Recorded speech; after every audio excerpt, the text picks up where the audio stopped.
ezomata bongo musiko bazo détourner puisque dollar ezomata ezali à cause gestion mabe ya bande ku FCC ou bazaki nommé na moment tozoloba monsieur Léo Gracia il sera aux arrêts puisque il faut pas kangaye place où on a président motokonomé gouverneur ya banque c'est lui le garant et bon fonctionnement et commandant suprême donc dossier wana na minute tozo yesabino bato bazalaki kondimate ki Congo na biso et changement Shadari batiki plainte na niveau tozoloba plainte des alliés. Les gens du Kasaï central va constater que Shadari a pensé qu'il y a puisque Shadari a sali ndengeni. Et puis na liwa ya ba expert pour ba kofi vidéo ezali ba kofi ndengeni Shadari a utilisé faux batu bazo benga batu ya kambilansa azi bango bache bango ba bande bakikina bango bakina bango kina zamba. On a assassiné deux experts ya Nations Unies. Basali bango mukamate. À part dossier wana mais dossier ya Kananga. Bande kwa Kananga balobi tu vanda pour tika plainte na l'état il faut Shadari a expliqué comment tuer salama kina na commune ya Nganga. Nous autres bamba à l'époque. Nous avons qui mouton ya ko se dégager té. Le Fatia nommé inspecteur à Sika, n'a un dossier. Mon frère, aidez-nous. Aidez-nous. Tant que dans la Constitution, l'article 70, vous allez déjà que le président reste en fonction jusqu'à l'installation du nouveau chef de l'État. C'est la Constitution. On ne peut pas violer la Constitution. Nous sommes là. Article 1, pourquoi Bino Bomonaki Yango Malam Pona Kabi. Si vous prenez Fatia, vous avez un homme. Non, nous sommes là.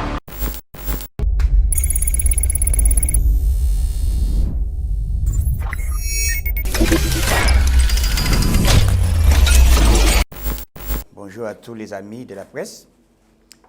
Aujourd'hui encore, je suis devant vous. Il y a quelque chose que je dois, je voudrais communiquer ce soir. Il y a au moins 3 points.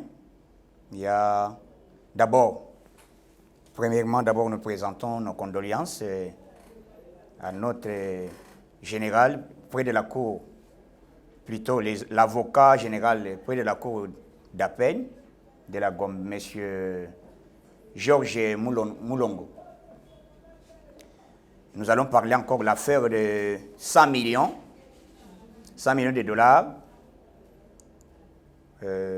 qu'on vient même aussi, qu'on vient d'arrêter. On a convoqué le mandat, 2 personnes, 2 grandes personnalités, entre autres, Deo Gracia, il y a le monsieur Henri Yave, qui seront présents ici demain par des parquets de Matete. Et je dois encore parler encore des chantiers qu'on est en train de travailler par le projet des chantiers. Nous allons parler des dossiers des Camérés, nous allons parler du 5e dossier, le dossier des MIBA, plus les dossiers de l'Est de la République. Mais avant de commencer, je vais au moins, il y a le point principal. Il y a un monsieur qu'on appelle Chokombala Gabriel. Les magistrats au Pumbu, il y a les magistrats d'abord, les escrocs, on va parler, les escrocs professionnels, Gabriel Chekomba, Lokoto. Les magistrats qui sont en connivence, il y a les AG au Pumbu, de Matete, il y a AG Ikele, Bongolo, PG Matete. Il y a les Okito Kenge Kinkoli. Il y a leurs propriétaires, cela veut dire Tela de la Cour de cassation. C'est par là, il y a les points que nous allons aborder. S'il vous plaît, chers internautes, nous allons vous informer.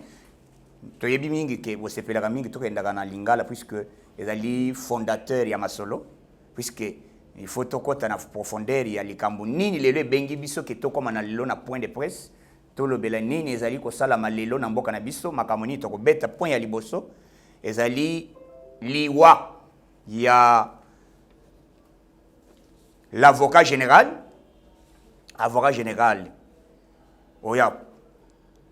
près de la cour d'appel de la Gombe, à cet accident hier, l'accident où ils ont gagné, et l'autre fait toujours battu en Guana. Accident ni ko salama kaka puisque ba woti ko nommé dernièrement. Bon, c'est ce que monsieur to se demander to le bi peut-être. Ezali loko moko ba si ba sali ba préparer soit ezali loko moko planifier. Pourquoi yé à cet accident le mokolo ya lobby na butu vers 22h. Amelaki ezalaki ni ne poussé à cet accident wana. Et loko ezali ko étonner biso yango wana. Donc, ils ont préparation, ils ont guerre, ils ont makasi. Dès lors, ils ont déjà une fonction, il y a makasi. Il faut chauffer Razala. Il faut se protéger. Il faut se puisque les bâtiments sont se pélater. Au moins, nomination, c'est Makambo, c'est Makelele. C'est tout Ngambouana.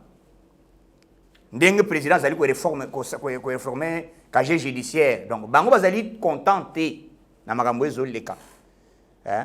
Dans le dossier, il y a 100 millions de dollars.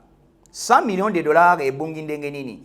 Ezali na chantier moko bazo benga chantier à mine ou bazo benga mutanda money. A versant bongo na maboko ya Monsieur Deo Gracia. Deo Gracia, qui est Deo Gracia? Le gouverneur ya banque centrale. Tangu ya Zimbongo, puisque bakovoka ki batuna ki est, monsieur 100 millions de dollars, oh ba futaki na chantier. Wapi RSI, puisque type azayi ko senga société azayi ko senga RSI pour ba se couvrir na ba taxe ou ezala ki ko bande ko tuna bango à chaque fois. RSI zo mona natin. RSI qui dit RSI ezali facture ou ezala ki sake déjà que to foti mbongo. Après Deo Gracia à l'habité, ce n'est pas moi, c'est M. Yav. Henri Yav, ancien ministre de la Finance. Ancien ministre de la Finance, c'est pourquoi Tolinga qui est l'état des droits. Dans un état des droits, il faut respecter les choses d'autrui. Il faut respecter les choses de l'État. Au koki ko vanda au lali ou la muki boité qui fait n'importe comment puisque les bosseurs zalaki les justice à les bosseurs zalaki ya poche ya Kabila na FCC mais yambala oyo Congo est commis elengi pona ba combattant na ba congolais au balingi changement et commis bololo na kan FCC Henri Yav toujours PPRD Deo Gracia toujours PPRD membre de la Ligue des jeunes ya PPRD baza ya kotona te na minute tozoloba convocation wapi toujours na parquet ya Matete parquet Matete zali place nini 4e esika bakangaka Vital Kamerhe wakaningi nde sika bazo benga bango donc lobby j'ai dit il faut monsieur Henri Yav aya ko se présenter état des droits elengi et le koto lobaka un jour dès que l'UDP au pouvoir, nous allons instaurer un état de droit.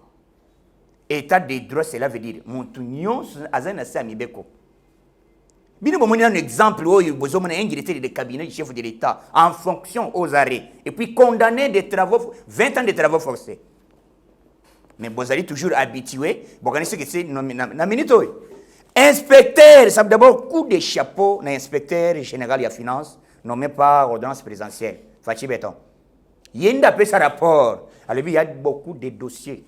Et c'est lui qui nous a au moins facilité les choses. Et il y a autant de nani azaki ministre de la justice yakala Luzo Lobambi. Yenda zaki ko chapeauter le mais moyen kanga bango bazalaki ko échapper. Il a remis la liste 80 dossiers. 80 dossiers. Où est la mesa na inspection générale, il y a finance, il y a République démocratique du Congo, où il n'y a pas Fachi Béton. Donc, à ce dossier, na minute tozoloba, bazo kende point par point. Inspecteur général, il y a République, à ce dossier, à tiki na maboko, il y a avocat de la République oyo bazobenga Coco Kaludi na minute oyo ayambi dossier tango ayambi dossier accueilli babandi déjà enquête puisque kozalegi avocat ya République ezama selite mobali nde wana place wana za bien placé combien de dossiers siko mbongo boni bakoza yerobima ya liboso bakebe batuni mbongo etozo bazolo ba 100 millions de dollars bafuta yango depuis 2015 facture ezalaka te yango zongo lelo nani dollar ezomata mbongo ngo siko bazo détourner puisque dollar ezomata ezali à cause gestion mabe ya bande ku ya FCC o bazaki nommé na moment tozoloba monsieur Deo Gracia il sera aux arrêts puisque il faut bakangaye plus ou moins président motokonome gouverneur ya banque mususu c'est lui le garant et bon fonctionnement et commandant suprême donc dossier wana na minute tozo yebisa bino bato bazalaki kondimate que Congo na biso ekozwa changement. C'est depuis quand c'est depuis Congo et Salama on n'a jamais arrêté au cadre au fonctionnaire de l'État na niveau yotozo le balelo qui est gouverneur ya banque ezali ko le premier ministre mais basale au mokamate. Hein? Voilà un état de droit autosengaki Fachi Beton lobby. Ce n'est pas moi qui va commencer à arrêter les gens. C'est la justice que nous allons mettre. Il y a un monde qui poursuivre les basali dossiers ni nezali. Même le dossier toujours le Joseph Kabila. Ce n'est pas Fachi Akokangisa Kabila. Même le nom de bino soli ya nani ya monsieur nani secrétaire permanent ya PPRD o bazo benga nani Mova nani Shadari batiki plainte na niveau tozolo ba plainte ezali les gens du Kasaï central ba constater que Shadari a pensé ki wode puisque Shadari a sali ndenge nini et puis na liwa ya ba expert o ba kofi vidéo ezali ba kofi ndenge nini Shadari a utilisé faux batu o bazo benga batu ya kamwe dans sa peau azi bango bache bango ba bande bakitina bango bakena bango tina zamba on a assassiné deux experts ya Nations Unies basali bango mokamate à part dossier wana mais dossier ya Kananga bande kwa Kananga balobi tokoki ko vanda boité tokoki ko tika plainte na l'état il faut Shadari a expliqué comment Tiweri Salamaki na surtout na commune ya Nganza on a assassiné, violé maman en désordre. Donc Shadari, namne tuzoloba asali yebela. Wapi angolano. Donc tokoya kuna. Avant tokota dossier wana puisque nazana dossier ya mama Chabu. Mama Chabu Ilunga. Yenda zali propriétaire ya lupango na côté en passa. Le pango est à 160 sur 60 hectares. Azali un contrat signé par l'État. Dans le contrat, il y a maintenant un groupe Yabatou. Il y a Gabriel Shekomba. Shekomba la Lokoto. Cet homme Azali magistrat. Mais balobi basimba kabango te bango ndi bazali ko favoriser ko boto la bato mapangu en cascade. Voilà état de droit toujours simple. État de droit c'est lui même magistrat, même juge, ce qu'on salaire aux arrêts. Ba fuite bokoyo ba fuite mususu ebimiawa dossier ya Vital Kamerhe. Ndenge réseau communication ebimisi ba vérité. Ndenga caméra zaki na correspondance ya communication na ba juge na ye pona mbongo. Donc dossier wana ezali donc je pense que mokola le 21 ndenga ba lingi ba lobake le 21 bazo bandela yango baza déjà na ba élément ya sika. Élément ya sika ezali na dossier ya caméra ke communication cellulaire et outil ko pesa vérité communication ya mbongo ya transaction et c'est la maki entre Vital Kamerhe na bato na ye ezali déjà copie bapesango na avocat de la République. Maintenant tozoloba o bazo benga PGR ntela o azali na cour de cassation yango tozoloba que comment ils ont favorisé les gens oyo bazali na kati ya réseau bazali 1 AG au Pumbu oyo azali na PG ya Matete tozana AG Iyeli Bongongo PG toujours na Matete substitution au Kitenge Kinkole wazana Kinkole donc bazana réseau moko na Kinkole ni balena Matete mususu na cour de cassation basale raison ndenge nini mapango soki oye dossier na ye koyi na maboko na ye lupango na ye kei yango nazo senga état de droit ba magistrat o bazali nommé bientôt na pouvoir de chef de l'état il faut bolande le dossier ya mama o Chabu lupango na ye azali na contrat Chabu Ilunga lupango na ye azana ba document na ye yango ezali bien complet l'état azana ngo donc ezali comme teki ya kozela yango et puis ba créer ce faux document ba créer mutu moko oyo zoyoka ki ba créer document ya un monsieur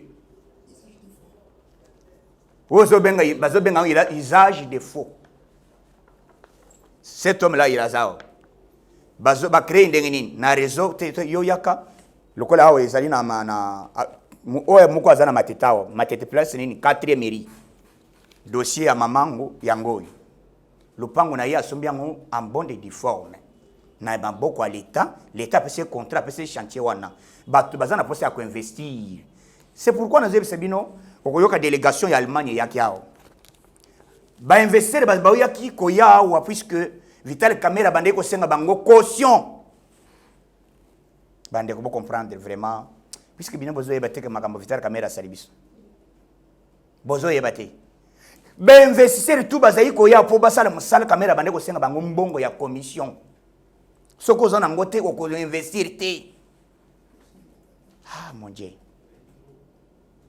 rétro commission ils ont gagné 10% na maboko ya na compte na avant qu'il n'ait pas l'état hein mais subitement tomoni tangu président directeur ya cabinet adjoint et Berando atikali balma baye tant balima ba komi na maboko ba koma que c'était avant-hier ba kutani na ye c'était le lundi alobi boya condition moko tozo pesa bino bo investir ndenge bo sengeli bozo comprendre mais ça le bitu zaiko senga moni blocage o bato bazolo balelo bino bo sala ba marche ba congolais bo comprendre tant bino bo sala marche bozo senga mbongo libération de Vital Kamerhe cela veut dire quoi mbongo ya oyo bazo l'état koseli Kamerhe.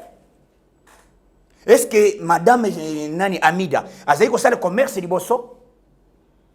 Non. Biloko bozo sala, bozo que le soutenir, cela veut dire, tant que nous bosso la marche, nous aussi, de notre part, les 21 tozo tambola. Il y a une 5 mobilisation, il y a ma casse combattant partout, bisika bozali, congolais nyos, tozo marcher les 21 pour te réclamer mbongo na biso. Oyo ezali bombani par Vital Kamerhe. Bazongi sayango à l'immédiat. Ils ont une caisse à l'État, puisque tout le monde crise le dollar est mati. Mais avec 57 millions de dollars. Et j'ai appris que M. Jamal, il dit que par rapport à cette somme, lui, au moins, il a reçu. Sur 57 millions, il a reçu 27 millions. Donc 30 ans, il a Vital Kamerhe. Alors lui, je dis, il ne va pas avoir la vérité. Il va parler. Jamal, oh, je suis innocent. Je suis innocent. Dieu me voit. J'ai 82 ans. Je suis innocent.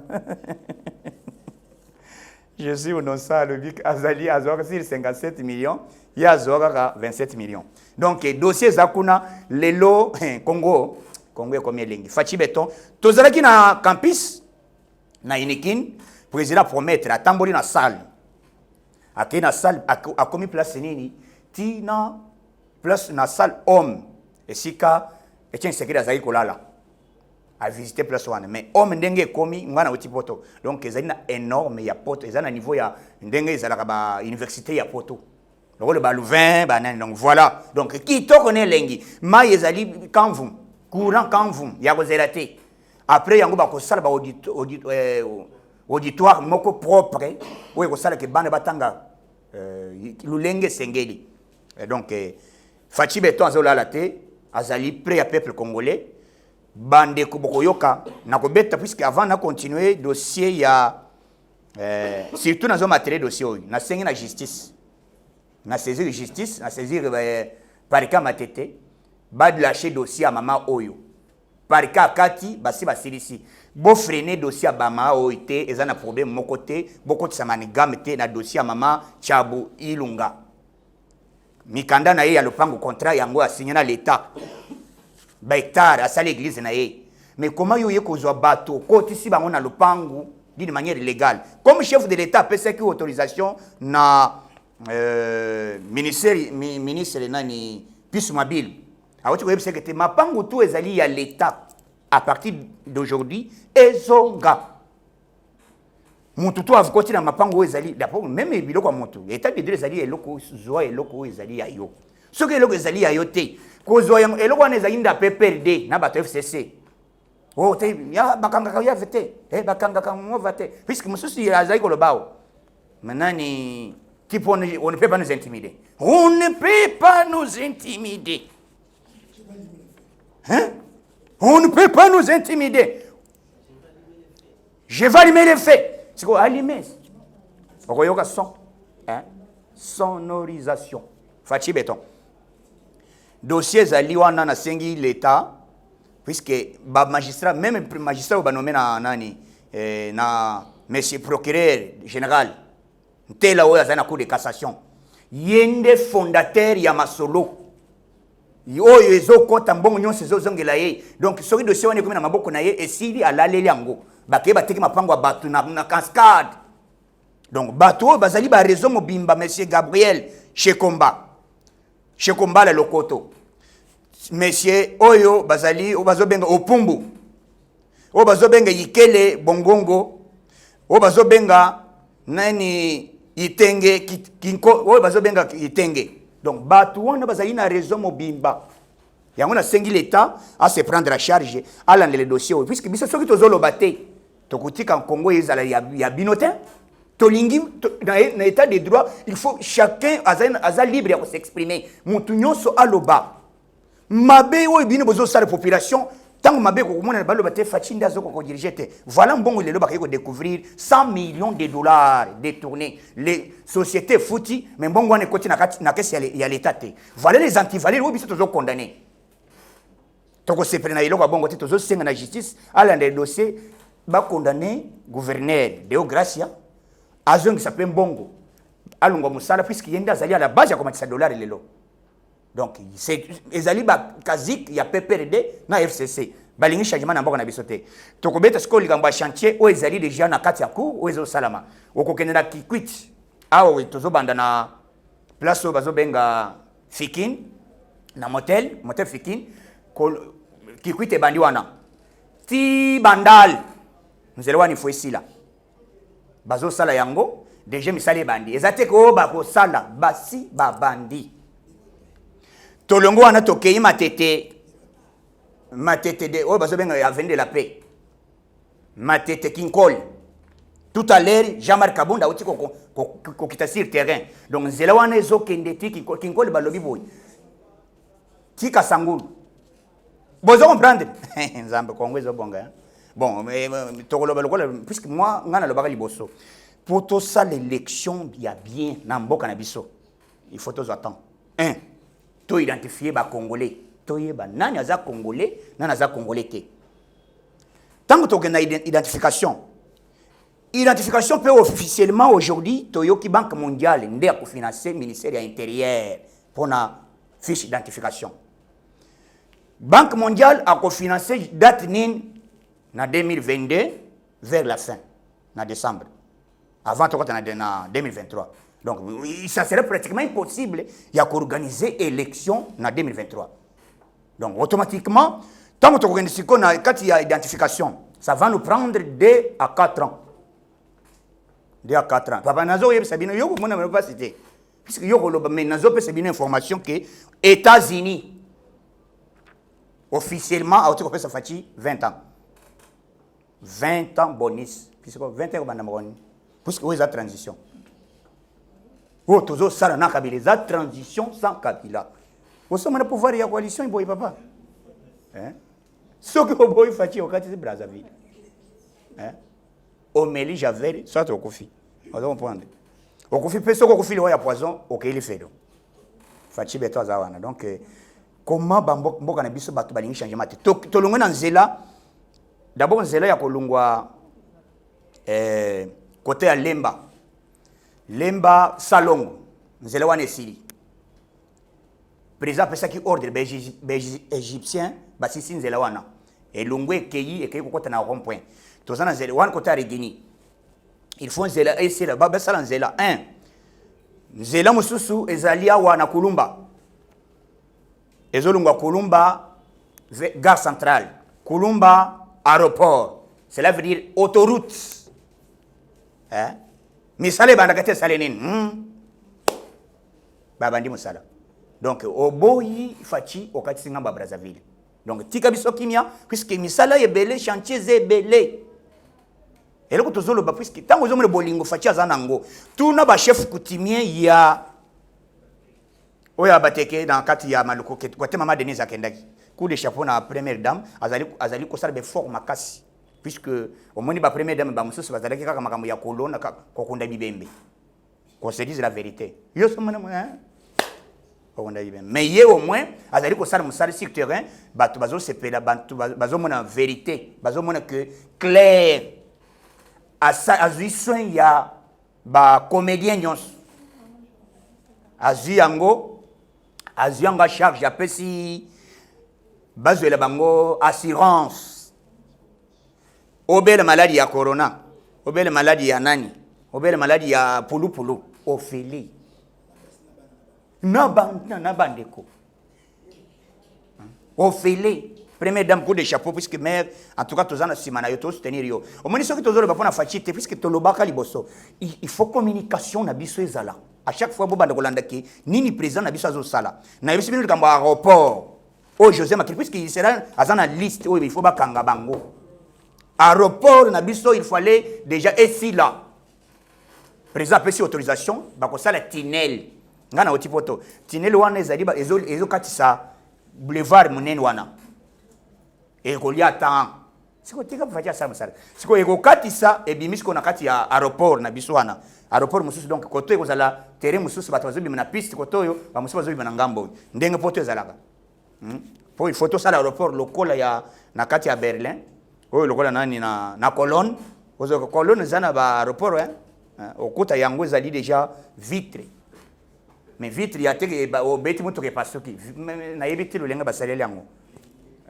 mama na bo ozo mimona donc biloko wana nde tozana posa fachi asala yango puisque azali na volonté wana bolinga ko sala makambo wana na mboka na biso na koya ko dossier ya ba mama ya Miba bazolela mingi balobi 125 mois ba mbele na bango bazali impayé na Miba minde ba kwanga Miba cela veut dire sika basala ka ba diamant ba mama wana bazolela balobi salaire exalté mais aussi longtemps ngoi ka sange oto zebenga ka radio amuke ngoi ka sange cela veut dire à radio ka sange kama radio ya amuke na minute oyo akei atika mboko wana puisque bato bakobazo yebate le problème c'est que bino bozolo babaluba oui puisque le Fachi aza président parce que aza muluba oui mais baluba boni bazaki na PPRD oh bino bozaki ko chako tribalisme te puisque a autant Fachi a côté bolobi tribalisme boy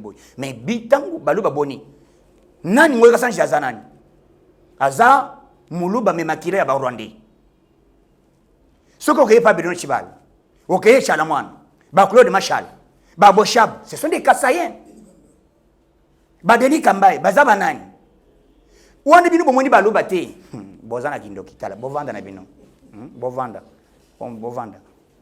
biso to mona na bino parce to mona pas c'est nous on travaille donc pour ça na biso zali Fachi asala peuple là c'est prêt le cola qui déjà université bientôt et vous allez ofele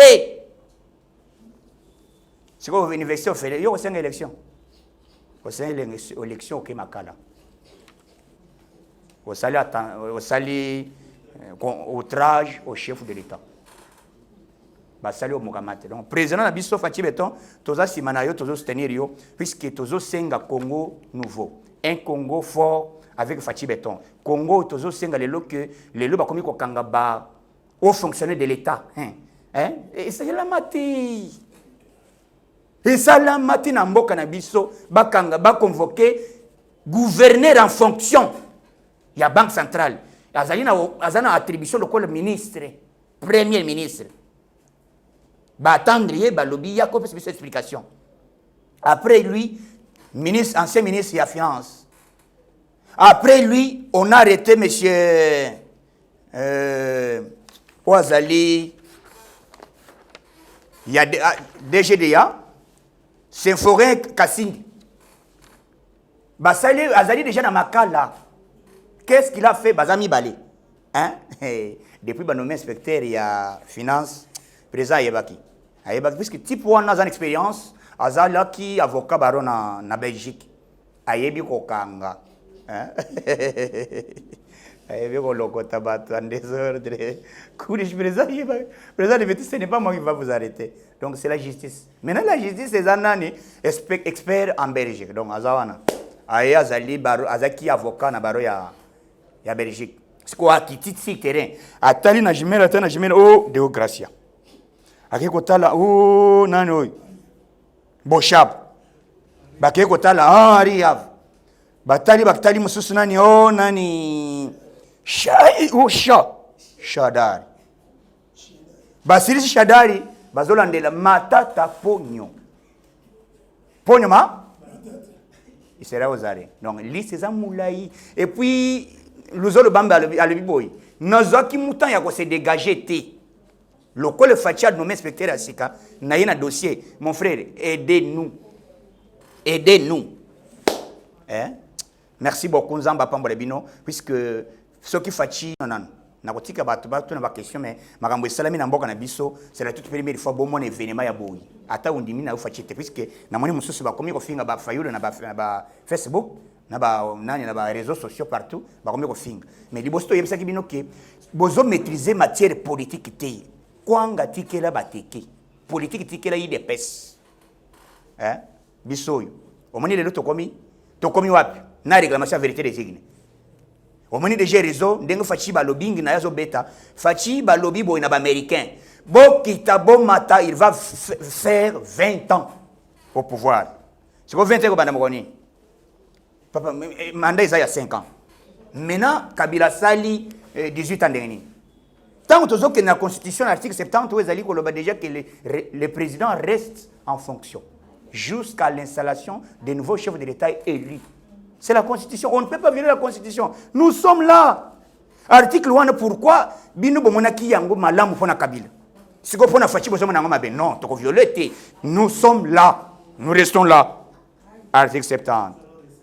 Nous, papa, tu as violé l'article de la Constitution. Tu as koti Kalaka Kawana. Le col de Bossel est Pena Kabila. Mais tu toujours respecter la Constitution. N'y a d'abord toi? On doit comprendre. L'article Yangwana. Donc vous violez. Pourquoi Kabila bomona yango mabete mais pona fachi bozomana yango mabe. Soki oboyi to benga lambere mende o malanga. Aya ko interpréter. Avec ce que non, je vous dis madame, le président reste en fort.